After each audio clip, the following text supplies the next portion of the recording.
మీ అందరికీ హృదయపూర్వక ధన్యవాదాలు అండ్ కంగ్రాచులేషన్స్. రియల్లీ అంటే 100% విజయం సాధించడం అనేది అన్హర్డ్. నేనైతే ఎక్కడ వినలేదు. అంటే ఈవెన్ వరల్డ్లో ఎక్కడైనా జరిగిందో లేదో నాకు తెలియదు, కానీ ఇండియాలో మాత్రం ఎప్పుడు జరగలేదు. అందులో ఇంత 21 is a big number. 21 to 21 కొట్టడం అంటే ఇంత ఎఫర్ట్ వెనకాల 17 సంవత్సరాల శ్రమ దాని వెనకాల ఉంది. అది మన ప్రెసిడెంట్ పవన్ కళ్యాణ్ గారి శ్రమ. ఇంత విజయం మనందరం సాధించామంటే ఆయన 17 సంవత్సరాలు ఎంత మెంటల్గాను శారీరకంగాను ఎన్నో వ్యయ ప్రయాసాలు కోర్చి ఇలాగా అందరినీ ఒక విజయ పదంలో తీసుకొచ్చారంటే is an amazing personality, amazing person. అంటే మీరందరూ ఎలాగా మీ నియోజకవర్గాల్లో పనిచేశారో మా అందరికీ అదృష్టం, మాకు మా ఫ్రెండ్స్ చాలామందికి అదృష్టం ఏంటంటే మా ప్రెసిడెంట్ గారి నియోజకవర్గంలో పనిచేసే అదృష్టం మాకు దొరికింది. గ్రౌండ్ లెవెల్లో మన జనసేనని అభిమానించే వాళ్ళు, కార్యకర్తలు, వీర మహిళలు, జన సైనికులు, నాయకులు వాళ్ళ ఎంత ప్రేమ చూపించారంటే నేను ఆ పిఠాపురం 45 డేస్ అనేది ఒక ఎన్రిచింగ్ ఎక్స్పీరియన్స్ నా జీవితంలో. చాలా నేర్చుకున్నాను, చాలా బాధ్యత కూడా తెలిసింది నాకు. అంటే ఇంతమంది ఒక్క వ్యక్తి వెనకాల నిలబడి చేశారు. మీరు ఎవరు తప్పుగా అనుకోనంటే ఒకటే ఒక మాట, ఈసారి ఈ ఎలక్షన్స్ మీరందరూ ఎంత శ్రమ పడ్డారు, వెరీ గుడ్. కానీ ఈ ఎలక్షన్ నడిపింది ఇద్దరు. ఒకళ్ళు మన ప్రెసిడెంట్ పవన్ కళ్యాణ్ గారు, మిగిలింది సామాన్యమైనటువంటి జన సైనికులు. వీళ్ళు నడిపారు. ఎందుకంటే కళ్ళారా చూసే నేను అక్కడ. అసలు ఎవరు నాయకులు అనేవాళ్ళు లేరు అక్కడ. నాయకుల నుంచి ఎవరూ పట్టించుకోలేదు. ప్రతి వాళ్ళు ఎర్ర కండువా వేసుకోవటం చాలా అద్భుతంగా, అంటే ఎంత ప్రేమగా ఆహ్వానించేవాళ్ళు అంటే ఆఖరికి 11 years కిడ్ వాలంటీరింగ్ చేసి అందరికీ మజ్జిగ పంచుతున్నాడు. మా స్నేహితుడు అజయ్ గారు వెళ్ళి సార్ తాగండి సార్ మజ్జిగ చల్లగా ఉంటుంది. సరే తాగిన తర్వాత ఊరికి అడిగాడు, బాబు ఎవరికేమంటావు ఓటు అని. గ్లాస్కి ఏంటి సార్, గ్లాస్కి 11 సంవత్సరాల కుర్రాడు. వాడు రేపు పొద్దున్న పెద్ద అయితే 29లో వాడు ఓటర్ అవుతాడు, అంటే ఒక యువకుడు అవుతాడు. అంటే అంత పెనిట్రేట్ అయ్యింది పిల్లల్లో, పెద్దల్లో. అంటే ఆయన్ని అఫ్కోర్స్ మన ప్రెసిడెంట్ గారికి మేము ఇంత చేయాలి అని మాకు ఆలోచించే లోపుగా దానికి 100 రెట్లు ఆయన వెనకాల ప్లాన్ ఉంటుంది బ్రెయిన్లో. అందుకని మేమేం చెప్పం ఇంత చేయాలని. ఎంతో నమ్మకం పెట్టుకున్నారు మన మీద. అలాగే మీ నియోజకవర్గాల్లో, అలాగే ఎంపీ స్థాయిని కాన్స్టిట్యుయెన్సీస్లో మీ మీద ఎంతో నమ్మకం పెట్టుకున్నారు. 21 మంది ప్లస్ 2 ఎంపీలు. మీరు నథింగ్ బట్ పవన్ కళ్యాణ్ గారి యొక్క ప్రతినిధులు. అంటే మీలో పవన్ కళ్యాణ్ గారిని చూసుకుంటారు. సో మీలో అంటే ఇంతకు ముందు జరిగిపోయిన ప్రభుత్వం మీద మనం విమర్శించాల్సిన అవసరం లేదు. అందుకనే కాబట్టి మనల్ని ఎన్నుకున్నారు. కాబట్టి మీరు ఒక బాధ్యతాయుతంగా అద్భుతమైన సర్వీస్ చేస్తే ఇవాళ మీ 21 మంది ప్లస్ 2 ఎంపీలు ఈ పార్టీని రేపొద్దున 29లో అంటే దాదాపు అన్ని సీట్స్లోనూ పోటీ చేయగలిగే సత్తా తీసుకురావడానికి మీ మీద బాధ్యత ఉంది. మాకు ప్రెసిడెంట్ గారు చెప్పింది ఏంటంటే, ఒకసారి ఆయన నేను చేశానన్న తర్వాత మాకు కొన్ని బాధ్యతలు అప్పగించినప్పుడు మేమే ఒక్కరోజు కూడా ప్రెసిడెంట్ గారు డిస్టర్బ్ చేయాలి. కారణం ఏంటంటే ఇంత చేసిన తర్వాత కూడా సార్ ఇక్కడ ఈ ప్రాబ్లం ఉందండి నేను చెప్పడం అంత పనికి మాత్రం లేదు. మేము ఎప్పుడు అని ఒక మాట చెప్పలా, మేము చేసుకుంటూ వెళ్ళాం. మాకు అందరూ బ్రహ్మాండంగా సహకరించారు. పిఠాపురం అనేది ఒక్కటే చెప్పట్లేదు, పిఠాపురం లాంటి ఎక్స్పీరియన్స్ ప్రతి వాళ్ళకి ఉంటుంది. నేను ఏం చెప్పినా మీ అందరికీ అది అర్థమవుతుంది. మీ ఊర్లో కూడా అలాగే జరిగి ఉంటుందని. థ్యాంక్ యూ అండి. మీ అందరూ అద్భుతమైనటువంటి శ్రమ చేశారు, కష్టపడ్డారు. అండ్ మనందరికీ ఒక బ్యాక్ బోను, మనందరి వెనకాల ఒక శక్తి మన president Pawan Kalyan garu. Hats out to our president and Janasena కార్యకర్తలు. Thank you. సుదీర్ఘమైన ప్రస్తావనలో ఎవరు కూడా ఊహించని పరిణామం ఈరోజు మనం అందరం ఇంత అద్భుతంగా ప్రెసిడెంట్ గారి నాయకత్వంలో జనసేన పార్టీ ప్రతి ఒక్కరి హృదయాల్లో మనం కష్టపడి నిలబడిన తీరు, అదేవిధంగా రాష్ట్ర ప్రజల కోసం ఒక అంకిత భావంతో, ఒకే ఒక ఆలోచనతో వైఎస్ఆర్సీపీ విముక్త ఆంధ్రప్రదేశ్ కోసం నిలబడాలి, అందరినీ కలిపి ముందుకు తీసుకెళ్లాలనే ఒక పట్టుదలతోటి ప్రెసిడెంట్ గారు చేసిన ప్రయత్నం మనందరం కూడా మనస్ఫూర్తిగా ఆయన్ని అభినందించాలి. ఎందుకంటే దాని ద్వారానే మనం ఇంత దూరం రాగలిగాం. ఈ రోజున 100% స్ట్రైక్ రేట్ అని అన్నారు ఆయన. సో ఈరోజు రాష్ట్ర ప్రజలకు అర్థమవుతోంది ఆ 100% స్ట్రైక్ రేట్ యొక్క విలువైన స్టేట్మెంట్ వెనుక ఏ విధంగా ఆలోచించారు అనేది. కేవలం సంఖ్య కోసం సీట్లు తీసుకుని నష్టపోవడం కాదు, ప్రతి సీటు కూడా మనం విజయం సాధించాలనే ఒక పట్టుదలతోటి తీసుకొచ్చిన నిర్ణయాన్ని మనందరం కూడా గర్వపడాలి. నాగబాబు గారు చెప్పినట్టు ఈ ఎన్నికల్లో మనం చూసింది ఏంటంటే ప్రెసిడెంట్ గారి నాయకత్వం, క్షేత్రస్థాయిలో మన జన సైనికులు, వీర మహిళలు వాళ్ళు నిలబడిన తీరు. తెలుగుదేశం పార్టీ, భారతీయ జనతా పార్టీ నాయకులతో చిన్న చిన్న గ్యాప్లు ఉన్నా కూడా ఎక్కడ పట్టించుకోకుండా అందరం కలిసికట్టుగా వెళ్ళాలి ముందుగానే ఒక పట్టుదలతోటి వాళ్ళు ఏ విధంగా పనిచేశారో మనందరం క్షేత్రస్థాయిలో చూసాం. నిలబడాలి, ఒక బాధ్యత ఉంది మన పైన. దయచేసి మీరందరూ కూడా రాబోయే రోజుల్లో ఏ విధంగా కష్టపడి ప్రజల యొక్క ఆదరణ మీరు సంపాదించుకున్నారో, పార్టీకి మంచి పేరు తీసుకొచ్చారో, అదే ఆదరణ ప్రతి ఒక్క ఓటర్ అని అనుకుని ప్రతి ఒక్క పౌరుడి దగ్గరికి వెళ్ళి మనం మన పార్టీ గురించి, ప్రభుత్వం గురించి, చేసే కార్యక్రమాల గురించి మీరు మనస్ఫూర్తిగా ప్రజల్లోకి తీసుకెళ్ళాలి. ఇది ఒక సువర్ణ అవకాశం. రాష్ట్ర ప్రజలు కూడా ఆ విధంగా ఆశీర్వదించారు, ఎన్నడూ లేని విధంగా. కాబట్టి ఎంతో బాధ్యత ఉంది మన పైన.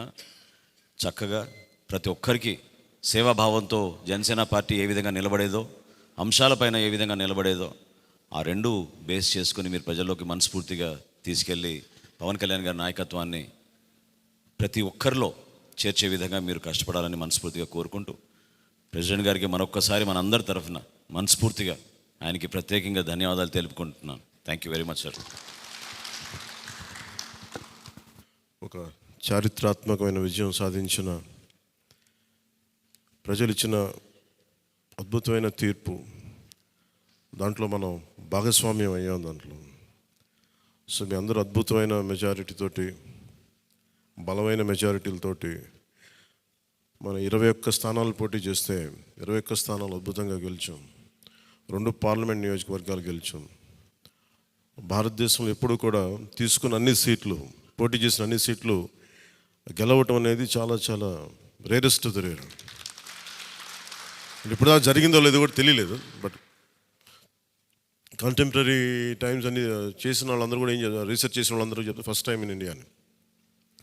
సో మీ అందరికీ జనశ్రేణుల తరపు, జనసేన సైనికుల తరపున, వీర మహిళల తరపున, పార్టీ పోటీ చేయని పార్టీ నాయకులందరి తరపున, మా అందరి ఆశీస్సు మీరు తీసుకెళ్తున్నారు ముందుకు రేపొద్దున. అంటే మీరు ఒక్కళ్ళే వెళ్ళట్లేదు అసెంబ్లీకి. వెనక జనసేనకు నిలబడ్డ ప్రతి ఒక్క నాయకులు, పోటీ చేయని నాయకులందరూ కూడా, రక్తం ధారబోసిన జన సైనికులు, అసలు అలుపెరకు ఇంట్లో నుంచి బయటికి రాని వీర మహిళలు, అసలు మామూలుగా ఇంట్లో నుంచి బయటికి రా, అలాంటి వాళ్ళు బయటకు వచ్చి మరి తిరిగారు మనకి. సో వారందరూ ఆశయాలు మీరు ముందుకు తీసుకెళ్తారు. మన పార్టీ నాయకులు, జన సైనికులు, వీర మహిళలు మన మద్దతుదారులు కాకుండా 5 కోట్ల మంది ప్రజల ఆకాంక్షల్ని మీరు అసెంబ్లీలోకి తీసుకెళ్తాను. మరి దాంట్లో నేను కూడా భాగస్వామ్యం అయినందుకు మనస్ఫూర్తిగా నేను ధన్యవాదాలు తెలియజేస్తాను. ఒక చిన్న పార్టీ, ఒక మార్పు జరగాలి, ఒకటి సాధించాలంటే ఎంతమంది పని చేస్తే తప్ప ఒక చిన్నపాటి మార్పు రాదు. అలాంటిది ఒక కీలక 5 కోట్ల మంది ప్రజలకు సంబంధించిన భవిష్యత్తు. ఈరోజు జనసేన విజయం, టీడీపీ విజయం, భారతీయ జనతా పార్టీ విజయం ఏ స్థాయికి వెళ్ళిపోయింది అంటే, కేంద్ర ప్రభుత్వం అధికారంలో కూడా చాలా కీలకమైన ఒక, అంటే ఈరోజు మన అందరం కష్టపడింది, ప్రజలందరూ మనకి నమ్మకం పెట్టి మనం నిలబడి ఉంచింది, ఇది మర్చిపోలేదు. ఇప్పుడు దాకా పొలిటికల్ ప్రాసెస్లో గత 10 దశాబ్ద కాలంలో మన ముఖ్యంగా లాస్ట్ అర దశాబ్దం కాలంలో ఏ స్థాయిలో చూసాం. మనం ఒక కొత్త ప్రెసిడెంట్ ఇవ్వాలి పాలిటిక్స్కి. వ్యక్తిగత దోషం లేని, క్యారెక్టర్ని అసాసినేట్ చేయని పాలిటిక్స్. ఈ మార్పు ఏదో రావాలి. ఎందుకంటే టీవీల్లో సినిమాలకి సెన్సార్ ఉంటుంది, టీవీలకి సెన్సార్ ఉండదు. సినిమాలో ఎవరన్నా కూర్చోబెట్టి ఏదైనా మాట్లాడితే, మన ఈవెన్ అసెంబ్లీలో మాట్లాడితే రికార్డు నుంచి తొలగిస్తారు. నాయకులు బయటకు వచ్చి మాట్లాడితే రికార్డు నుంచి తొలగించలేదు. చిన్నపిల్లలు ఉంటారు, కుటుంబాలు ఉంటాయి అని చోట మర్చిపోతాం మనం. సో అందుకని మనమే స్వీయ బాధ్యత తీసుకోవాలి, పర్సనల్ బాధ్యత మనమే తీసుకొని చేయాలి ఇది. అసలు అద్భుతమైనది ఏంటంటే, ఓడలు బండ్లు అవుతాయి, బండ్లు ఓడలు అవుతాయి అనడానికి నేను చాలా కాలం ఇదే వేదిక మీద చాలాసార్లు చెప్పాను. అంటే ఇది మనం నిన్న సభలో కూడా మాట్లాడమని చెప్తా ఉంటే, ఇది మనం ఇళ్ళకి కానీ పండగ కాదు, పండగ చేసుకునే సంబరాలు చేసుకునే సమయం కాదు, చాలా బాధ్యతగా ఉండే సమయం అది. ప్రజలు చాలా ఎక్కడెక్కడి నుంచో, మారుమూల నుంచి, ఎక్కడ యుఎస్ఏ నుంచి వచ్చి కూడా ప్రాణాలు కోల్పోయి, అసలు రాత్రనక పగలనక తిండి ఇదనక ఒక్కొక్కరు పనిచేసిన విధానం ఇవన్నీ కదిలించేసినాయి.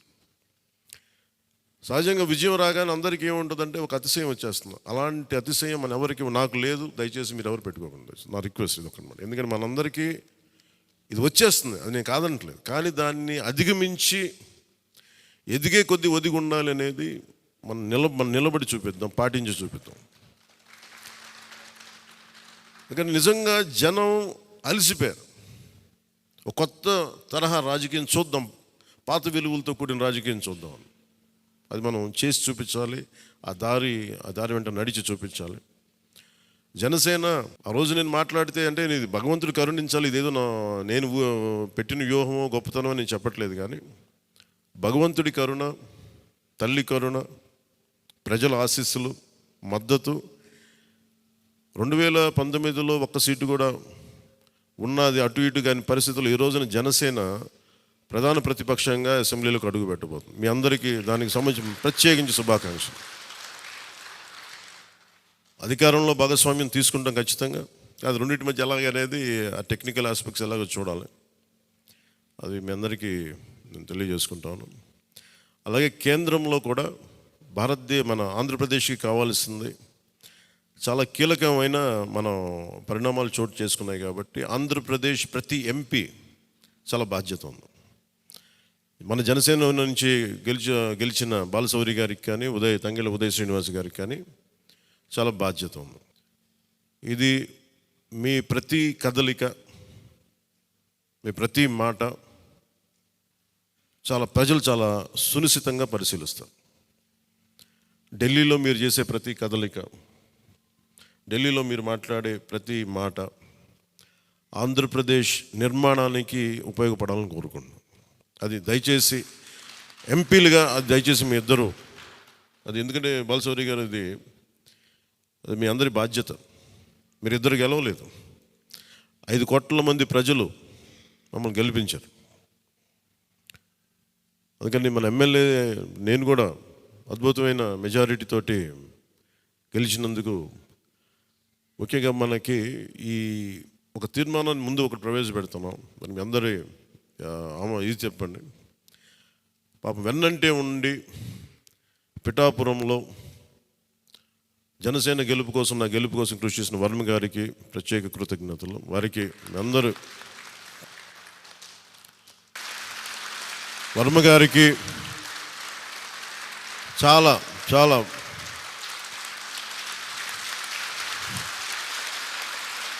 వర్మ గారు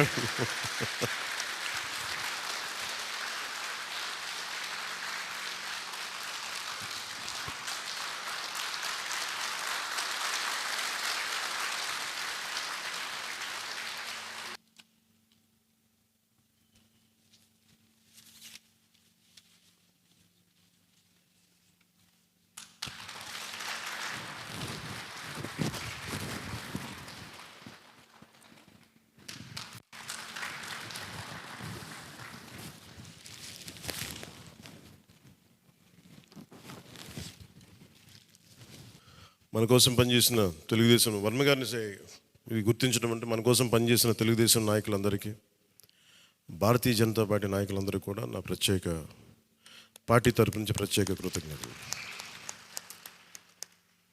అలాగే జన సైనికులకి ప్రత్యేకించి మీరు పడ్డ శ్రమ, కృషి మేము మర్చిపోలేం. మమ్మల్ని గుండెల్లో పెట్టి చూసుకుంటాం. మీ భవిష్యత్తు కానీ, మీ బాధ్యత మీకు ఎలా ఉండాలనేది మేము గుండెలో పెట్టి చూసుకుంటాం. అలాగే మా ఆడపడుచులకి, వీర మహిళలకి యువతులకి జనసేన కోసం మీరు పడ్డ శ్రమ మేము మర్చిపోలేం. మీ అందరికీ కూడా నా ప్రత్యేక ధన్యవాదాలు, కృతజ్ఞతలు. మీ శ్రమని, మీరు చేసిన ఈ కృషిని మేము మర్చిపోం. మీ ఆశయాలని మీరు దేనికోసం పనిచేస్తారంటే ముందంటే తీసుకెళ్తాం. ఈ జనసేన కార్యాలయం ఇంకొద్ది రోజుల్లో ఫుల్ ఫ్లెడ్జ్డ్ ఫంక్షనింగ్ ఆఫీస్ అవ్వబోతుంది, రెడీ అవబోతూ ఉన్నది. మనకి రాష్ట్రంలో ఈ నలుమూలలు ఎవరు వచ్చినా కానీ దానికి తెరుచుకొని ఉంటాయి తలుపులు. ఇప్పుడు నా కోరిక ఏంటంటే 24 గంటలు పనిచేయాలి ఆఫీసు. అపరాత్రి అర్ధరాత్రి లేకుండా ఎవరికి ఏ సమస్య వచ్చినా అది ఉండేలా. చాలా కష్టసాధ్యమైన విషయం. కష్టసాధ్యమైంది సాధించాం ఈ రోజున. దాన్ని కూడా సాధిస్తామని మీ అందరికీ తెలియజేసుకుంటూ నేను 6 ప్రత్యేకించి చెప్పాను. విద్య, వైద్యం, ఉపాధి, సాగునీరు, తాగునీరు, లా అండ్ ఆర్డర్. ఈ 6 అంశాల మీద మొదటి ప్రత్యేకమైన దృష్టి పెట్టి దీని మీద ముందు ప్రజలకి భరోసా కల్పించిన తర్వాత మిగతా అన్నిటి అంశాల మీద ముందుకు తీసుకెళ్దాం. అలాగే నేను ఢిల్లీ వెళ్తున్నాను ఇప్పుడు పిఎం గారిని ఎన్డీఏ మీటింగ్కి. వచ్చిన తర్వాత ఆ రోజు మనం ప్రత్యేకించి కూర్చోబెట్టి మీ అందరితోటి ఒక లెజిస్లేటివ్ పార్టీ మీటింగ్ని మనం కండక్ట్ చేద్దాం. సో ఆ ప్రక్రియ ఏం జరగాలో, ప్రజాస్వామ్య ప్రక్రియ ఏముందో దాని ప్రకారం ముందుకు చేద్దాం. అందుకని ఈరోజు జస్ట్ మిమ్మల్ని కలిసి మీకు అభినందనలు చెప్పాలనే నా ఉద్దేశం. అలాగే ఇంకో 3 రావాల్సింది. కొనతల గారును మన లోక మాధవి గారు వీళ్ళు రావాలి, కొనతల రామకృష్ణ గారు. సో వారి కోసం వెయిట్ చేస్తా ఉన్నాం. వాళ్ళు దారిలో ఉన్నారని చెప్తాను. వారికి నేను వెళ్ళిపోయేలోపు వాళ్ళు వస్తే సంతోషం. లేదంటే నాబాబు గారు వారికి నా అభినందనలు తెలియజేయండి మీరు. ఇది చాలా కీలకమైన మనకి బాధ్యత. ఇది అంచెల